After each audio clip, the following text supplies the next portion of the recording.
चुका होता है उनका अपने बेटे की कुर्बानी देने का, वो अपनी आंखों पर पट्टी बांधते हैं और बाजू में पड़ा पत्थर उठाकर शैतान पर मारने लगते हैं। अगर ऐसे बॉडीज को घर पे रखने के पीछे क्या लॉजिक है?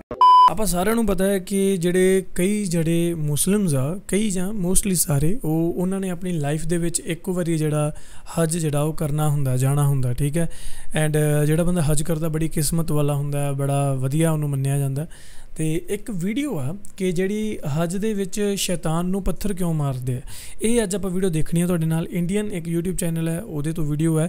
ਹੋ ਸਕਦਾ ਹੈ ਕਿਤੇ ਰਿਸਰਚ ਵਿੱਚ ਕਮੀ ਰਹਿ ਗਈ ਹੋਵੇ, ਕਿਉਂਕਿ ਇਹ ਜੇਕਰ ਕੋਈ ਹਿੰਦੂ ਬੰਦਾ ਜਾਂ ਸਿੱਖ ਬੰਦਾ ਕਿਸੇ ਮੁਸਲਿਮ ਕਮਿਊਨਿਟੀ 'ਤੇ ਵੀਡੀਓ ਬਣਾਉਂਦਾ ਤਾਂ ਇਟ ਮੀਨ ਕਿ ਉਹ ਨੌਲੇਜ ਹੈ ਜਿਹੜੀ ਉਹਨੇ ਅੱਗੇ ਪਿੱਛੋਂ ਇਕੱਠੀ ਕੀਤੀ ਹੈ, ਉਹਨੂੰ ਆਪਣੇ ਪਰਿਵਾਰ 'ਚੋਂ ਜਾਂ ਯਾਰਾਂ ਦੋਸਤਾਂ ਉੱਧਰੋਂ ਜਿਹੜੀ ਹੈ ਨੌਲੇਜ ਨਹੀਂ ਮਿਲੀ ਹੋ ਸਕਦੀ, ਠੀਕ ਹੈ। ਸੋ ਹੋ ਸਕਦਾ ਕਿਤੇ ਕੋਈ ਗਲਤੀ ਹੋਵੇ, ਤੁਸੀਂ ਉਸ ਚੀਜ਼ ਨੂੰ ਕਰੈਕਟ ਕਰ ਲਿਓ ਤੇ ਫਿਰ ਆਪਾਂ ਵੀਡੀਓ ਦੇਖਦੇ ਹਾਂ ਜਿਹੜੀ पूरी। जल्दी तो जल्दी अपने चैनल को सब्सक्राइब कर लो, PRTV एक्स्ट्रा। तो मैं ਤੁਹਾਡਾ ਦੋਸਤ अनमीत सिंह, वीडियो करते हैं शुरू। तो फ्रेंड्स, मैं हूं गौरव और हज इस्लाम के 5 पिलर्स में से एक है जहां हर मुस्लिम को अपनी जिंदगी में एक बार जाना लाजमी है। लेकिन अगर उन्होंने इस बेहद जरूरी हज पर शैतान को पत्थर से नहीं मारा तो उनका हज अधूरा माना जाता है। मगर किस शैतान को पत्थर मारने की बात हो रही है यहाँ पर, और क्यों मारते हैं उसे पत्थर से? वेल, इसे जानने से पहले क्या आपने कभी ये सुना है कि मरने के 30 इयर्स बाद तक लोग डेड बॉडीज को अपने ही घर में रखते हैं? मुझे पता है आपको यकीन नहीं हो रहा है, मगर यही रीति रिवाज है इंडोनेशिया के तोराजान लोगों की। 30 इयर्स तक मरे हुए इंसान को घर पे रखना। अब अगर आपको ये रिवाज अजीब लग रहा है तो क्या आपने जापान के हड़ाका मत्सुरी फेस्टिवल के बारे में सुना है? इसमें 10,000 से ज्यादा खुले डुले मर्द एक दूसरे खुले मर्द के पीछे भागते हैं उसे छूने के लिए। आई नो, काफी सवाल है आपके दिमाग में और आप और जानना चाहते हो इन वियर्ड इवेंट्स के बारे में, तो चलिए शुरू करते हैं without wasting any time. Number 1, हज में शैतान को पत्थर क्यों मारते हैं?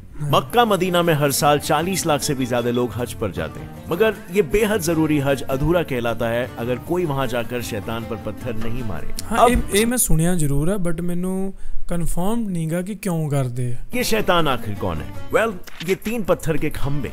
बट आखिर इन खंबों को इतनी अहमियत क्यों दी जाती है कि उन पर पत्थर फेंके बिना पूरा हज ही बेमतलब का हो जाता है? इसके पीछे एक बहुत ही आंखें खोल देने वाली कहानी है जो आप कुरान के सूरा 37 यानी कि सूरा अस-सफ़त में पढ़ सकते हो, और उसकी शुरुआत होती है हजरत इब्राहिम से, जो कि मोहम्मद पैगंबर के काफी पहले अल्लाह के पैगंबर हुआ करते थे और उन्होंने ही मक्का में स्थित काबा बनाया था। तो कहानी के हिसाब से होता कुछ ऐसा है कि एक दिन अल्लाह हजरत इब्राहिम की परीक्षा लेना चाहते थे, ये देखने के लिए कि इब्राहिम कितने आज्ञाकारी है, जिसके लिए अल्लाह हजरत इब्राहिम से कहते हैं कि जो चीज तुम्हारे दिल के सबसे करीब है तुम्हें उसकी ही कुर्बानी देनी होगी। और हजरत इब्राहिम के दिल के सबसे करीब था उनका इकलौता बेटा हजरत इस्माइल, जिसे इब्राहिम ने उम्र के 86 ईयर्स में पाया था। मगर अल्लाह के आदेशों का पालन करते हुए इब्राहिम अपने बेटे की कुर्बानी देने निकलते हैं, पर तभी एक शैतान उनका रास्ता रोकता है। वो इब्राहिम को अपने राह से भटकाने की कोशिश करता है। वो उनसे कहता है कि कहां इस उम्र में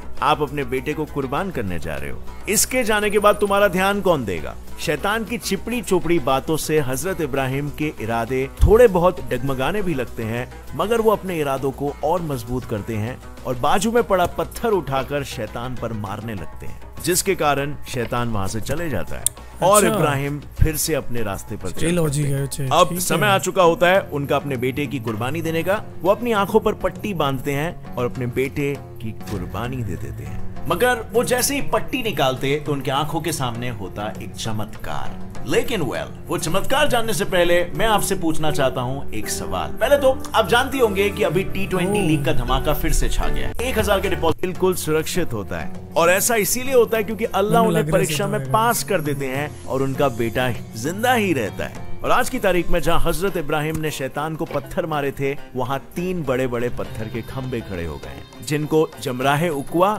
जमराहे वुस्ता और जमराहे ऊला के नाम से जाना जाता है। इन्हीं खंबों को शैतान समझ के अब यार आप बहुत सारी वीडियोस बनाई हैं मक्का मदीना ते हज ते मेरे ख्याल, पर आह वाली ਜਿਹੜੀ ਗੱਲ ਸੀ ਇਹ ਕਿਸੇ ਵੀ ਵੀਡੀਓ ਦੇ ਵਿੱਚ ਆਪਾਂ ਨੂੰ ਦੇਖਣ ਨੂੰ ਨਹੀਂ ਮਿਲੀ ਹੈ ਨਾ, ਤੇ ਮਤਲਬ ਹੋਰ ਵੀ ਬਹੁਤ ਸਾਰੀਆਂ ਗੱਲਾਂ ਹੋਣੀਆਂ ਜਿਹੜੀਆਂ ਹਜੇ ਅਨਨੋਨ ਹੈ ਸਾਡੇ ਲਈ। इन खंबों पर 7 पत्थर मारते हैं। इसी रस्म को हज की आखिरी रस्म रमी अल जमारात या ग्रेट जमारा भी कहते हैं, और इस रस्म को इसीलिए किया जाता है ताकि हर मुसलमान को याद रहे कि शैतान आपको धर्म की राह से भटकाने की बेइंतहा कोशिश करेगा, लेकिन आपको उसकी बातों में नहीं आना है, बिल्कुल हजरत इब्राहिम की तरह। Number 2 हदाका Matsuri. लॉजिक बहुत पूरे सही जापान है इस वीडियो ਦਾ ਤੇ ਮਜ਼ਾ ਆਇਆ ਵੀਡੀਓ ਦੇਖ ਕੇ ਵਾਲੀ ਯਾਰ ਕਿਉਂਕਿ ਜਿੱਦਾਂ ਸ਼ੈਤਾਨ ਹੈ, ਜਿੱਦਾਂ ਆਪਾਂ ਕਹਿੰਦੇ ਆ ਕਿ 4-5 ਜਿਹੜੇ ਵਕਾਰ ਹੁੰਦੇ ਹਨ, ਕਾਮ ਕ੍ਰੋਧ ਲੋਭ ਮੋਹ ਹੰਕਾਰ, ਕਿ ਇਹਨਾਂ ਤੋਂ ਦੂਰ ਰਹਿਣਾ, ਤੇ ਉੱਦਾਂ ਹੀ ਸ਼ੈਤਾਨ ਤੋਂ ਦੂਰ ਰਹਿਣਾ। ਸ਼ੈਤਾਨ ਮਤਲਬ ਕੌਣ? ਅੱਜ ਕੱਲ੍ਹ ਦੇ ਜ਼ਮਾਨੇ 'ਚ, ਕਲਯੁਗ ਦੇ ਜ਼ਮਾਨੇ 'ਚ ਆਲਸ ਹੋ ਗਿਆ, ਜਾਂ ਲੋਕਾਂ ਦਾ ਕਹਿ ਲਓ ਹੱਕ ਖਾਣਾ, ਜਾਂ ਇੱਦਾਂ ਦੀਆਂ ਜਿਹੜੀਆਂ ਮਤਲਬ ਕੁਰੀਤੀਆਂ ਹੁੰਦੀਆਂ ਹੈ ਨਾ ਆਪਣੇ ਸਮਾਜ ਵਿੱਚ, ਉਹਨਾਂ ਤੋਂ ਦੂਰ ਰਹਿਣਾ। ਅੱਜ ਕੱਲ੍ਹ ਸ਼ੈਤਾਨ ਉਹੀ ਹੈ, ਕੋਈ ਆਏ ਨਹੀਂ ਕਿ ਕੋਈ ਇੱਕ ਵਾਕਈ ਇੱਕ ਸ਼ੈਤਾਨ ਤੁਹਾਡੇ ਅੱਜ ਕੱਲ੍ਹ ਸਾਹਮਣੇ ਆਏਗਾ, ਠੀਕ ਹੈ, ਅਤੇ ਉਹ ਤੁਹਾਨੂੰ ਆ ਕੇ ਡਰਾਏਗਾ ਜਾਂ ਤੁਹਾਡੇ ਨਾਲ ਗੱਲਾਂ ਕਰੇਗਾ। ਨਹੀਂ, ਅੱਜ ਕੱਲ੍ਹ ਉਹ ਇਨਡਾਇਰੈਕਟ ਰੂਪ ਦੇ ਵਿੱਚ ਆਉਂਦਾ। ਉਹਦੇ ਵਿੱਚ ਕੁਛ ਵੀ ਹੋ ਸਕਦਾ, ਕਿਸੇ ਵੀ ਤਰ੍ਹਾਂ ਦੀ ਬੁਰਾਈ ਹੋ ਸਕਦੀ ਹੈ। ਤੁਸੀਂ ਕਿਸੇ ਨੂੰ ਦੁਖੀ ਕਰ ਰਹੇ ਹੋ, ਕਿਸੇ ਨਾਲ ਲੜਾਈ ਝਗੜਾ ਕਰ ਰਹੇ ਹੋ, ਗਾਲਾਂ ਕੱਢ ਰਹੇ ਹੋ, ਕਿਸੇ ਨੂੰ ਕੁੱਟ ਮਾਰ ਰਹੇ ਹੋ, ਚੋਰੀ ਕਰ ਰਹੇ ਹੋ, ਜਾਂ ਕੋਈ ਵੀ ਇੱਦਾਂ ਦੀ ਭੈੜੀ ਆਦਤ ਹੈ ਜਿਹੜੀ ਤੁਹਾਨੂੰ ਲੱਗੀ ਹੋਈ ਆ, ਉਹ ਇੱਕ ਤਰ੍ਹਾਂ ਦਾ ਸ਼ੈਤਾਨ ਦਾ ਰੂਪ ਆ। ਉਹ ਤੋਂ ਤੁਸੀਂ ਦੂਰ ਰਹਿਣਾ, ਠੀਕ ਹੈ। ਇੱਥੇ ਉਹ ਚੀਜ਼ ਆ। ਕਈ ਜਣੇ ਬਾਲੇ ਭੋਲੇ ਹੁੰਦੇ ਵਿਚਾਰੇ, ਉਹ ਕਿਤੇ ਇਹ ਨਾ ਸੋਚਣ ਲੱਗ ਜਾਓ ਕਿ ਹਾਂ ਸੱਚੀ ਕੋਈ ਸ਼ੈਤਾਨ ਆਊਗਾ, ਤੁਸੀਂ ਉਹਨੂੰ ਪੱਥਰ ਮਾਰੋਗੇ। ਅਤੇ ਬਟ ਉਹ ਅੱਜ ਕੱਲ੍ਹ ਇੱਦਾਂ ਦਾ ਨਹੀਂ, ਕਿਉਂਕਿ ਕਲਯੁਗ ਹੈ। ਕਲਯੁਗ ਦੇ ਵਿੱਚ ਸਭ ਕੁਝ ਇਨਡਾਇਰੈਕਟਲੀ ਹੋ ਰਿਹਾ, ਕੁਝ ਵੀ डायरेक्ट तौर पे इदां दी चीज़ नहीं हो रही, ठीक है। सो आगे देखते हैं वीडियो, इंटरेस्टिंग। में हर साल 10,000 से भी ज्यादा मर्द हदाका मत्सूरी फेस्टिवल में जापान वाली वीडियो है, देखते हैं, जिसे द शिंटो नेकेड फेस्टिवल के नाम से भी जाना जाता है। भाई, मुझे पता है क्या सोच रहे हो आप लोग। 10,000 जापानीज मर्द रास्तों पे नंगे घूमते हैं, बरोबर, लेकिन पूरे नहीं, ऑलमोस्ट। बेसिकली इस पूरे फेस्टिवल का हाईलाइट ये शियोफुमी रस्म ही है, जिसमें इन भारी भरकम शिंटो श्राइन्स, जिनको ये लंगोट पहने मर्द अपने शहर के सर्द सड़कों पर से लेकर घूमते हैं। इन्हीं लोगों में से एक शिन ओतोकू उर्फ नेकेड मैन बनने के लिए चुना जाता है, और फिर उस इंसान को अपने बॉडी के सारे बाल कपड़े निकाल के सड़कों पर भागना पड़ता है, और बाकी के सारे लंगोटी वाले पहलवान इस शिनोटोको के पीछे भागते हैं और उसे छूने की कोशिश करते हैं। अब आप सोचोगे कि आखिर क्यों? वेल, क्योंकि उसे चुनने से लोगों को गुड लक और सक्सेस मिलेगा, इसीलिए। मगर शिनोटोकू बनना कोई खाने का काम नहीं है, इसमें लिटरली उन्हें खतरों के खिलाड़ी बनके, मतलब ਇਹ ਤਾਂ ਫਿਰ ਰਿਐਲਿਟੀ ਸ਼ੋਅ ਵੀ ਬਣ ਸਕਦਾ ਤੁਹਾਡੇ ਉਧਰ ਜਾਪਾਨ 'ਚ ਯਾਰ। ਸੀਰੀਅਸਲੀ ਮਤਲਬ ਦੁਨੀਆ ਦੇ ਵਿੱਚ ਕਿੰਨੇ ਅਜੀਬੋ ਗਰੀਬ ਰਿਵਾਜ ਹੈ, ਲੋਕੀ ਕੀ ਚੀਜ਼ਾਂ ਕਰ ਰਹੇ ਹੈ ਯਾਰ। ਮੈਂ ਇਹ ਵਾਲਾ ਸਕਿਪ ਕਰ ਰਿਹਾ। ਅਗਲਾ ਜਿਹੜਾ ਪਾਰਟ ਆਪਾਂ ਦੇਖਦੇ ਹਾਂ ਕੁਝ, ਜਿਹੜਾ ਹਾਂ ਉਹ ਸੀਗਾ कि मरे हुए लोगों 30 साल। पूरे तोराजन कम्युनिटी इस रिवाज को फॉलो करती है। वो अपने रिश्तेदारों की बॉडीज को प्रिजर्व करके उन्हें जिंदा इंसानों की तरह रखते हैं, उन्हें रोज खाना खिलाते हैं, उनसे बातें करते हैं, कपड़े बदलते हैं। क्यों? क्योंकि उनका मानना यह है कि जब तक किसी बॉडी को दफनाया नहीं गया, तब तक वो असल में मरे नहीं, बल्कि बीमार हो गए हैं। और यूं सालों तक बॉडी को प्रिजर्व करने के लिए वो एक खास सोल्यूशन यूज करते हैं, फॉर्मल्डिहाइड और पानी का।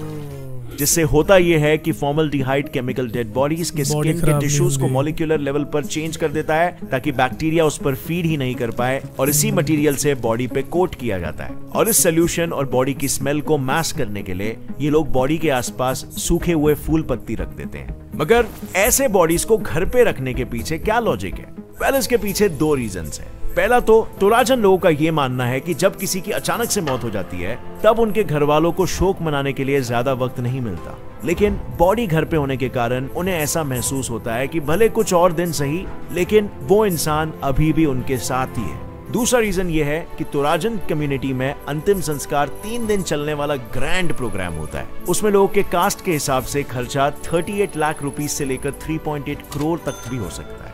और ये इतना खर्चा होता है इस प्रोग्राम में लगने वाले सबसे जरूरी और महंगी चीज के कारण, जो है भैंस, बफेलोज। क्योंकि उनका मानना यह है कि बफेलोज ही मरे हुए लोगों को स्वर्ग लेकर जा सकते हैं, और जितने ज्यादा बफेलोज सैक्रिफाइस होंगे, उतनी ही जल्दी मरे हुए इंसान की आत्मा।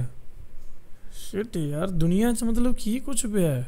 मतलब एक बंदा मर गया, इंसान मर गया, ठीक है, ਉਹਦੇ ਲਈ ਤੁਸੀਂ ਇੱਕ ਜਾਨਵਰਾਂ ਨੂੰ ਮਾਰ ਰਹੇ ਹੋ ਯਾਰ। ਕਿੱਦਾਂ ਦੇ ਰਿਵਾਜ ਪਏ ਭਰਾਵਾ ਦੁਨੀਆ 'ਚ। ਹਜੇ ਤਾਂ ਕੁਝ ਵੀ ਨਹੀਂ, ਇਦੋਂ ਵੀ ਖਤਰਨਾਕ ਚੀਜ਼ਾਂ ਪਈਆਂ। ਜੇ ਤੁਸੀਂ ਕਹੋ ਤਾਂ ਮੈਂ ਤੁਹਾਡੇ ਨਾਲ ਉੱਦਾਂ ਦੀਆਂ ਵੀਡੀਓਜ਼ ਵੀ ਸ਼ੇਅਰ ਕਰ ਦਿਆ ਕਰੂੰਗਾ, ਪਰ